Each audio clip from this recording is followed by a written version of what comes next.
Hey, what's up everyone? Welcome to the video. So today I'm going to show you how I bathe my Shih Tzu mix. So I go ahead and I brush her out before I give her a bath.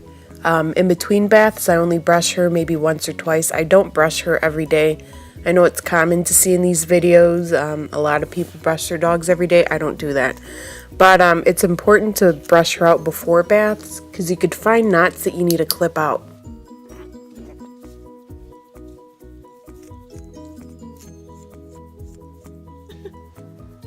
So I went ahead and I praised my dog at some point. As you could tell, she's not too happy right now. She is a rescue, so she does have issues. So now we're going to turn on the water and make sure we have water that isn't obviously cold or hot, just perfect enough for the dog. Yeah, I'm super proud of my dog. For a skittish rescue, she doesn't have a hard time taking baths, at least if I'm giving them to her. But yeah, just a little FYI, when I'm on a little gym hiatus, I like to take my gym tumblers and use them as cups to rinse my dog off with when I'm bathing her.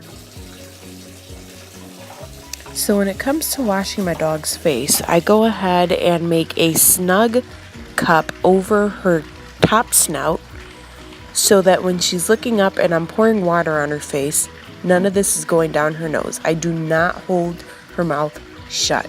That will make her spaz out. Don't do it.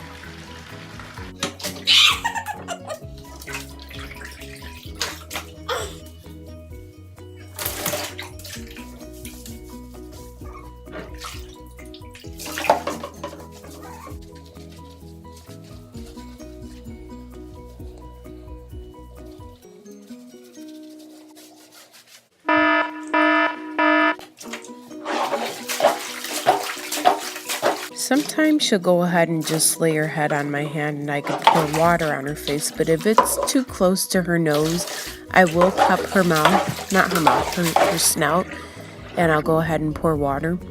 This is the conditioner that I use. So before I conditioned her, I actually emptied the tub and I just ran clean water and I rinsed her with that. So I'm not washing her with dirty soap water on her.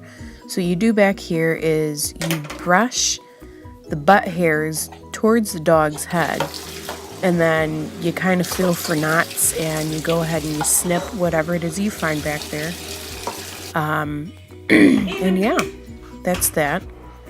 She comes out on her own. She's usually good with staying in the tub if I need to go get something. I'm so proud of her. She's such a good girl. And this is her favorite part. She absolutely loves being rubbed down with the towel. She starts grunting. You guys can't hear, but she's making the noises. So this is our routine. I go ahead and I lay out a towel. I have a fan facing towards her, and I'm usually on YouTube or watching Twitch. But I have a fan going while I'm blow drying her. And I have scissors nearby so that when I come across a knot, I go ahead and nip them. You want to make sure that you have scissors by you at all times, but this is what she looks like when she's, I want to say 90% dry. Now because it takes a while to wash her, to dry her and everything and style her hair, I want to say it probably takes an hour and a half at the very least. I'm not too picky if my dog's feet are still a little damp. As long as she's like 90-95% dry, that's fine. If her belly or her chest is still damp and I just let her be free, that's how knots are created. So when I'm giving her a ponytail, usually what I'll do is I'll line up like kind of the corner of her eye and I'll brush up. I didn't do that in this video, but I know usually that's how I do it. I'll brush that up and then I'll go from the very bottom of her head, like the crown and the back of her skull. I brush that up towards the top, and I make sure I don't have a bunch of ear hairs in her ponytail, because then that's just an uncomfortable ponytail for the dog.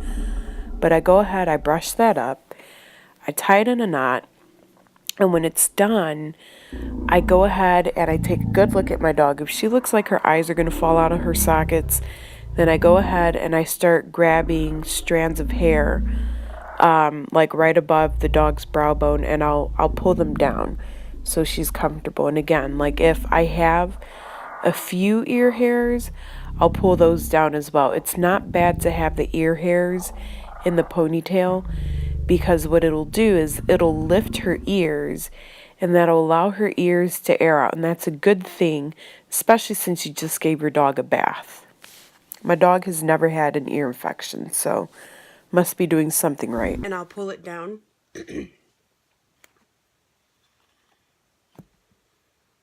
then what I'll do is I'll pinch up here and then I'll tie it.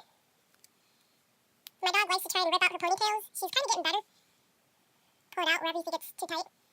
Usually it's okay. Alright, so right here I'm actually going to show you what I'm talking about. Hair. I wish she'd stay still, like right here. And tie it in there and just leave it along with the ponytail for maybe about an hour, just so the ears will air out. Nails. I know some of you have to be wondering about nails. When do I trim her nails? I don't always trim her nails the day of her bath. Usually I'll end up trimming them later on in the day, possibly the day after. And I do this because it's a hit or miss with her. You want to show us how pretty you are? Either way, after a long process like this, I want to give her a break and let her do her, and then go back to trimming her nails. And I do it this way because my dog hates having her nails trimmed. So if you want to see a video of me trimming her nails and how I handle all that, go ahead and, come here. Look, I don't know, look. Leave me a comment and I'll make a video on that.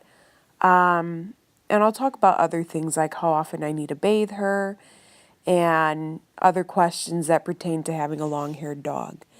But I hope you all have enjoyed this video. This is what she looked like before the bath, by the way. But yeah, go ahead and hit like and subscribe. And again, thanks for watching. Are you going to focus? Bet your Samsung phone wouldn't do that to me. Samsung would be focusing. Yeah, that's right. That's what I got to do to make this damn phone focus. Focus, focus.